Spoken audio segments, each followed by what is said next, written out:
Hi all. അങ്ങനെ ആ കാര്യത്തിൽ ഏകദേശം ഒരു തീരുമാനമായിട്ടുണ്ട് കേട്ടോ.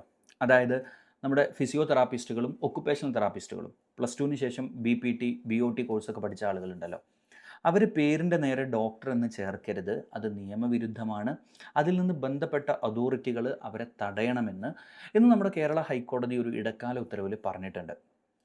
ആൻഡ് ബേസിക്കലി BPT, BOT എന്നൊക്കെ പറയുന്നത് നഴ്സിംഗ്, ഒപ്റ്റോമെട്രി, BSc MLT ഒക്കെ പോലെയുള്ളൊരു കോഴ്സ് മാത്രമാണ്. And they are not doctors. അവർക്ക് അതിൻ്റെ ഇമ്പോർട്ടൻസ് ഉണ്ട്, but they are not doctors. Okay. പിന്നെ ഇപ്പോൾ നമ്മൾ ഇൻസ്റ്റാഗ്രാമിലും മറ്റൊക്കെ കാണാറുണ്ട്, പേരിൻ്റെ നേരെ ഡോക്ടർ എന്നിട്ട് വെച്ച ഫിസിയോതെറാപ്പി പഠിക്കുന്നവരോ പഠിച്ചിറങ്ങിയ ചില ആളുകൾ അവരോട് പറയാനുള്ളത് നിയമവിരുദ്ധമാണ്, ഒഴിവാക്കിക്കോളൂ. ആൻഡ് ദെൻ ഇങ്ങനെ പറയുന്ന പലരും പറയുന്ന ന്യായീകരണം എന്താണെന്ന് വെച്ചാൽ, ഞങ്ങൾ 4 വർഷം പഠിക്കുന്നുണ്ട്, ഞങ്ങൾ പല മെഡിക്കൽ സബ്ജക്റ്റുകളും പഠിക്കുന്നുണ്ട്, അതുകൊണ്ട് ഞങ്ങൾക്ക് ഡോക്ടർ എന്ന് വിളിക്കാം എന്നാണ്. അങ്ങനെയാണെങ്കിൽ എനിക്ക് തോന്നുന്നു നിങ്ങളെക്കാൾ പഠിക്കുന്നുണ്ടാവും നഴ്സുമാർ. അപ്പോൾ നമുക്ക് നഴ്സുമാരെ ഡോക്ടർ എന്ന് വിളിക്കാൻ പറ്റുമോ?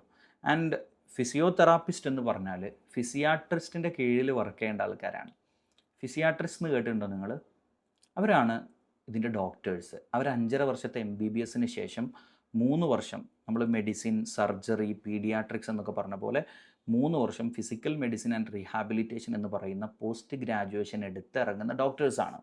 അവരാണ് റീഹാബിലിറ്റേഷൻ പ്ലാനും നിങ്ങൾക്കുള്ള എക്സാക്ട്ലി നിങ്ങൾ എന്താണ് ചെയ്യേണ്ടത്, അതിൻ്റെ കൂടെ ഇനി മെഡിക്കേഷൻസ് ആവശ്യമുണ്ടോ എന്നൊക്കെ തീരുമാനിച്ച് നിങ്ങൾക്ക് ഡിസൈൻ ചെയ്ത് തരുന്ന ഒരു നേഴ്സിൻ്റെ അടുത്തേക്ക് നമ്മളിപ്പോൾ ഒരു മരുന്ന് എഴുതിയിട്ട് ഒരു ഇഞ്ചക്ഷൻ എഴുതിയിട്ട് നമ്മൾ എങ്ങനെയാണോ സിസ്റ്ററിൻ്റെ അടുത്തേക്ക് അയക്കുക അല്ലെങ്കിൽ ഒരു നേഴ്സിൻ്റെ അടുത്തേക്ക് അയക്കുക, അതേ രീതിക്ക് നിങ്ങളെ പറഞ്ഞയച്ച് അത് ചെയ്യേണ്ട ആളുകളാണ് ആര്? ഫിസിയോതെറാപ്പിസ്റ്റുകൾ. ഓക്കെ. അപ്പോൾ ദേ ആർ നോട്ട് ഡോക്ടേഴ്സ്.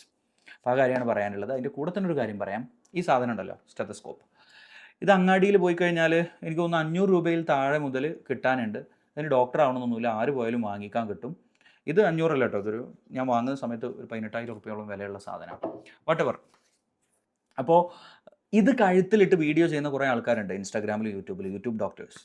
നിങ്ങൾ മനസ്സിലാക്കേണ്ടത്, ഇത് കഴുത്തിലിട്ടുകൊണ്ട് അയാൾ ഡോക്ടറാണെന്നോ അയാൾക്ക് ആ പറയുന്ന സബ്ജക്റ്റിൽ ഭയങ്കര ഗ്രാഹ്യമുണ്ടെന്ന് വിചാരിക്കരുത്. ആർക്കും വാങ്ങിക്കാൻ കിട്ടുന്ന കാര്യമാണ്. ഒരാൾ ഒരു കാര്യം പറയുന്നത് നിങ്ങൾ എടുക്കണമെന്നുണ്ടെങ്കിൽ അയാൾ ആ വിഷയത്തിൽ നമ്മുടെ നാട്ടിൽ നിയമപ്രകാരം കോഴ്സ് പഠിച്ചിറങ്ങി രജിസ്റ്റർ ചെയ്ത ഡോക്ടറാണെന്ന് ഉറപ്പുവരുത്തുക. അല്ലാതെ അയാൾ പേരിൻ്റെ നേരെ ലൈഫ് കെയർ ഫിസിഷ്യനോ മറ്റേ ഫിസിഷ്യനോ മറിച്ച ഫിസിഷ്യനോ ഇട്ടതുകൊണ്ട് അയാൾ ഡോക്ടർ ആവില്ല. അപ്പോൾ അത് ഉറപ്പുവരുത്തി മാത്രം ഇത്തരം ആളുകളെ ഫോളോ ചെയ്യുക. അതർവൈസ് നിങ്ങളുടെ ഹെൽത്ത് നാശമാവാനുള്ള സാധ്യത ഉണ്ട്. Okay, that's it. ബൈ.